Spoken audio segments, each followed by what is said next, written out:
Picture this. You're driving through Austin, Texas, and you pull up to a stoplight. In the lane next to you, a bright yellow Lamborghini rolls up. You glance over, expecting to see some tech billionaire or celebrity. Instead, it's a 20-year-old college student on his way to class. Welcome to the new reality of college football, where some players are living better than NFL rookies, driving $250,000 supercars and making more money in one season than professional players earn in their entire rookie contracts. This isn't a fantasy. This is happening right now. And today, we're diving into the wild world of NIL money and how college football players are living like millionaires before they ever step foot in the NFL. In May 2022, Texas running back Bijan Robinson made headlines when he signed an NIL deal with Lamborghini Austin. And recently, Bijan Robinson made headlines with an NIL deal with Lamborghini Austin. The deal was simple. Bijan would promote the dealership on social media and make appearances, and in return, he got to lease a Lamborghini Urus for free as long as he stayed at Texas. When Bijan posted pictures with his new ride, social media exploded. This wasn't just any NIL deal. This was a college kid driving a car that starts at over $230,000. Bijan later talked about. When I get stopped at a stop sign or a stoplight, people will like kind of peep in the car just to see if it's like me or not, and then they see and they kind of just like, oh my, like, you know, and I do it back. I'm like, ah. But Bijan wasn't alone. Former Ohio State quarterback C.J. Stroud signed a deal with Sarchione Auto Gallery that gave him access to a $200,000 Mercedes G-Wagon. The best part? He could swap vehicles every 45 to 60 days. One month he's cruising in a G-Wagon, the next he could be in something completely different. Boston College wide receiver Zay Flowers got a free lease on a $90,000 BMW X6M with no mileage limit, free maintenance, and even free car washes. All he had to pay for was insurance and gas. Definitely, and you know, we're sitting in the car right now. It's beautiful. BMW, what's the exact model? We got to hear you say. It's your car now, man. It's an X6M, baby. And boy, is it beautiful. Alabama linebacker Will Anderson Jr. didn't just get one car deal, he got two. He partnered with both BMW and Porsche, driving luxury vehicles worth well over six figures combined. And it's not just lease deals. Some players are actually buying these cars outright with their NIL money. Miami quarterback Carson Beck, who transferred from Georgia on a deal reportedly worth $3 to $4 million, purchased his own Lamborghini.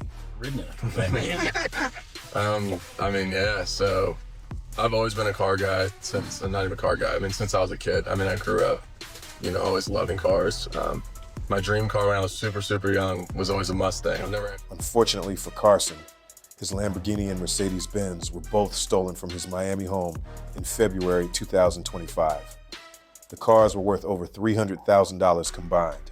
That's a rough welcome to South Florida, but the fact that a college quarterback even had those cars to steal shows you how much the game has changed. Texas players Isaiah Bond and Michael Taffa were both selected by Lamborghini Austin as promotional partners for the 2024 season, and both received brand new Lamborghinis. The dealership chose them based on their academic achievements, community leadership, and success on the field. This is the new normal in college football. Walking through a campus parking lot now looks more like a luxury car dealership than a student lot. Now here's where things get absolutely wild. Some college football players are now making more money than NFL rookies. Let me give you a perfect example. Texas Tech quarterback Brendan Sorsby just signed a $5 million NIL deal for the 2026 season. That's $5 million for 1 year of college football. Compare that to Cleveland Browns quarterback Shedeur Sanders, who was a fifth-round pick in the 2025 NFL Draft. His entire 4-year rookie contract is worth $4.6 million. That's right, Brendan Sorsby will make more money in one season of college football than Shedeur Sanders will make over his entire 4-year NFL rookie deal. Let that sink in. A college player is out-earning a professional player. Former NFL safety Ryan Clark shared a story about his son Jordan that perfectly illustrates this shift. When you got out of school, you famously went undrafted and then had sort of a touch and go first couple of years in the league.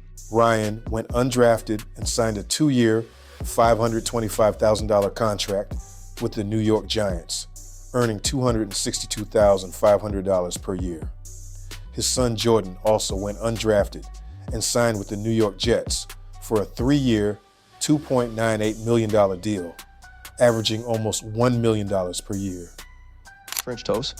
We're sitting down and we're having an NIL meeting, and he's told that his baseline is going to be more money than I made my rookie year in NFL. It's crazy. Right? But here's the kicker. Before Jordan even signed his NFL contract, he was in NIL meetings where his baseline college offer was more than what Ryan made his entire rookie year in the NFL. Think about that. Jordan could have stayed in college and made more money than his dad made as a professional. This is creating a fascinating dynamic where players are actually choosing to stay in college instead of going to the NFL. Georgia quarterback Carson Beck initially declared for the 2025 NFL Draft. When Carson Beck announced his decision to come back to Georgia after falling short of a three-peat last year, it was assumed he'd play another year, then move on to the draft. The one more year at Georgia part was accurate, but news broke Thursday afternoon that Beck has reversed his decision to declare for the NFL Draft, and instead, he's entering the transfer portal. But then pulled out and transferred to Miami for that $3 to $4 million NIL deal. Georgia transfer quarterback Carson Beck has officially committed to Miami with a post confirming the news on Instagram. And yesterday, Beck made the announcement that he was entering the transfer portal. Why rush to the NFL as a mid-round pick, making $840,000 when you can make 4 times that in college? The minimum base salary for NFL rookies in 2025 is $840,000. For late-round picks, that's all they're getting. Meanwhile, star college quarterbacks are being offered over $2 million just to stay in school for one more year. Arch Manning, the current Texas starting quarterback and grandson of NFL legend Archie Manning, has a reported NIL valuation of $7.1 million. He hasn't even declared for the NFL yet, and he's already worth more than many NFL starters. The economics have completely flipped. For certain elite players, staying in college is now the smarter financial decision. So what are these players doing with all this money? Beyond the luxury cars, they're living lives that previous generations of college athletes couldn't even dream about. Some players are buying houses for their families. One NFL scout recalled visiting a prospect during the pre-draft process and being shocked to find the player had already bought his mother a house, all with NIL money, before he'd ever played a single NFL snap. Players are getting deals with massive brands.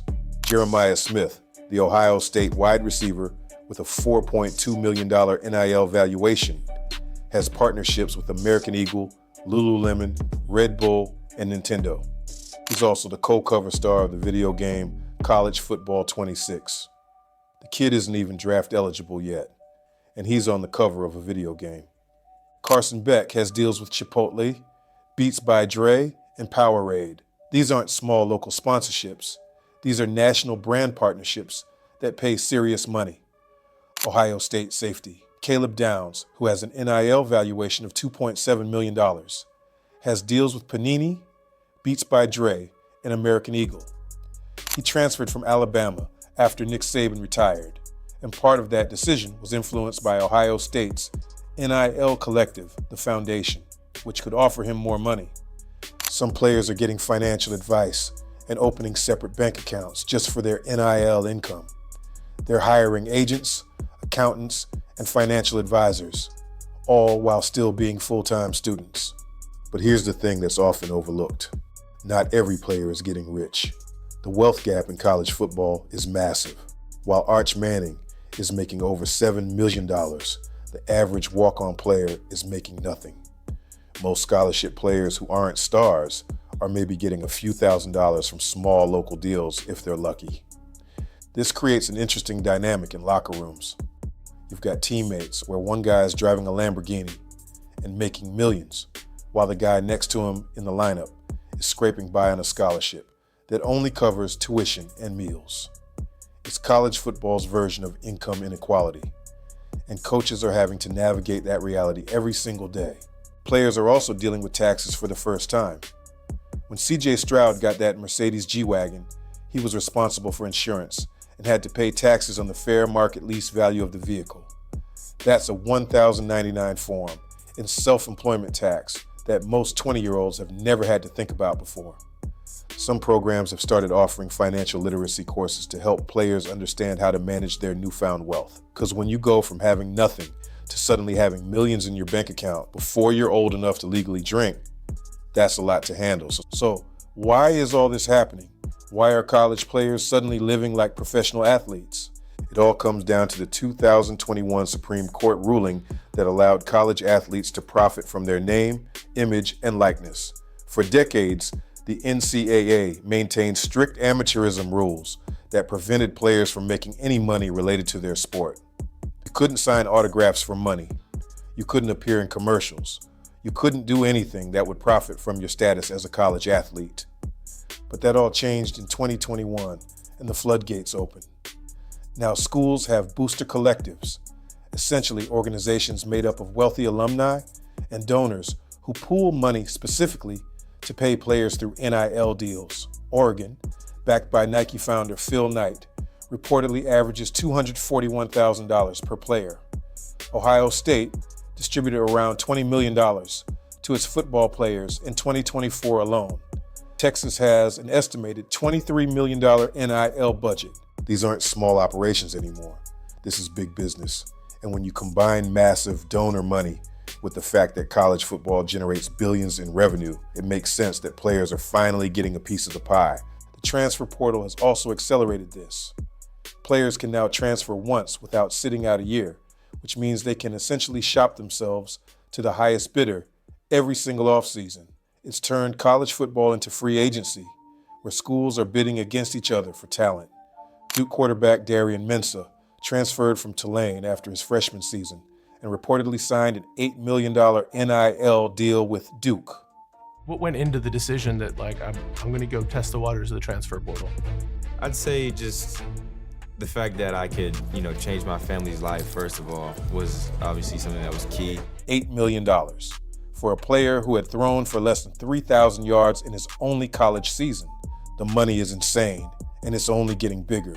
Schools are now allowed to directly share up to $20 million annually with student athletes starting in 2025 on top of NIL deals. This means players could soon be getting paid directly by their universities and collecting NIL money on the side. For context, some college football rosters now cost over $25 million per year when you combine revenue sharing and NIL payments. That's more than some professional sports teams' entire payrolls. College football has fundamentally changed. The days of broke college athletes eating ramen noodles and struggling to afford gas money are over, at least for the elite players. We're now in an era where staying in college can be more profitable than going to the NFL, where 20-year-olds are driving Lamborghinis to chemistry class, where a college quarterback can make $7 million without ever playing a single professional snap. Is this good for the sport? That's debatable. On one hand, these players are finally getting compensated for the billions of dollars they generate for schools, networks, and the NCAA. They're the ones putting their bodies on the line, and now they're getting paid for it. On the other hand, the gap between the haves and have-nots has never been wider. Schools with deep-pocketed donors can essentially buy championship teams, while smaller programs can't compete. The transfer portal has turned into a bidding war, and the loyalty to a program means a lot less when another school offers you double the money. But one thing is certain, college football will never go back to the way it was. The NIL era is here to stay, and these players are cashing in while they can. And honestly, after decades of schools, coaches, and conferences making billions while players got nothing, maybe it's about time. The next time you see a college football player pull up in a Lamborghini, don't be surprised. That's just the new normal. If you enjoyed this video, make sure to like and subscribe. Drop a comment below.